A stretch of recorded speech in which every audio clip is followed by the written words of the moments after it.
Happy Friday. We've got some snatch work today. We're working technique on our snatches. So we're going every 2 minutes for 12 minutes.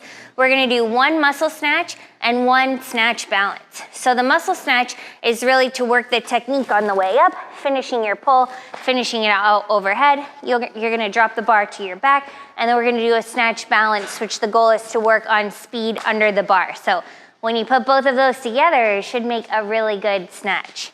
For our muscle snatch, we're gonna get our wide grip on the bar. It's gonna start at mid-shin. We're gonna get a patient pull to the knee, then we'll be more aggressive as we make contact with the hips, get the elbows up, and finish overhead. So I'm gonna break that down a little slower. So we go slow, we're gonna pull it in, aggressive hip drive, get the elbows up, flip the elbows, press out to the top. Absorb the landing when you catch on your back. You're gonna have your feet underneath your hips.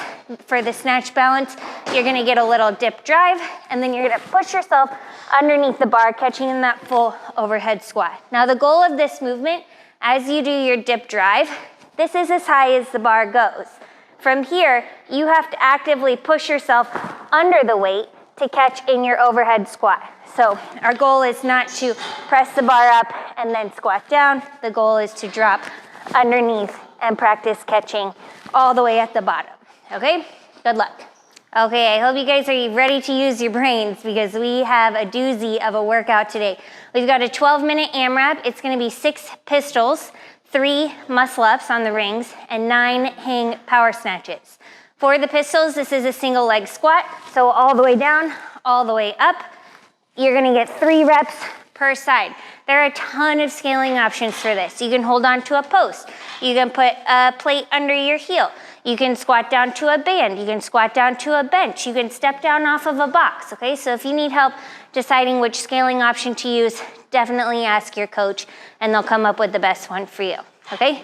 Moving on to the muscle ups, another movement that has probably a million scaling options, but it looks something like this. Bing.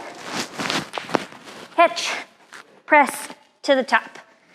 All right, you're aiming for 3 reps per round, okay? If a muscle up is new for you, maybe you scale the reps back.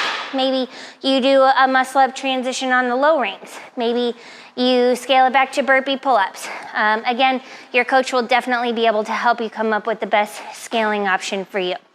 Last movement is gonna be our hang power snatch. Now, this is a lightweight. You've got 9 reps, 75 for guys, 55 for ladies, something you should probably try to do unbroken, and I would recommend trying to go from the high hang on these so you can just rep them out super fast. So we're gonna grab that bar, get it into our hip crease, get that dip, jump it up overhead, keep the elbows close to the body, right back to the hip crease, right back up overhead, okay? 9 reps, and then you're back to those pistols. How many rounds can you get? 12 minutes. All right, we're finishing out today with some compression work. You've got 3 rounds of 25 seated pike ups and 25 toe touches. For the seated pike ups, you're gonna sit in this pike position. If you put your hands closer to your hips, it's gonna be easier. If you put your hands closer to your ankles, significantly harder. So try and find a middle ground where you can complete your 25 reps unbroken. The goal is to just do little pulses to lift the heels off of the ground. So tiny movement. Don't let the heels touch the ground until you're done, okay? 25 of those, and you're gonna lay down on your back. You're gonna lift your legs up to the sky, and the goal is to crunch and lift and touch your toes, okay? So back and forth, 3 rounds.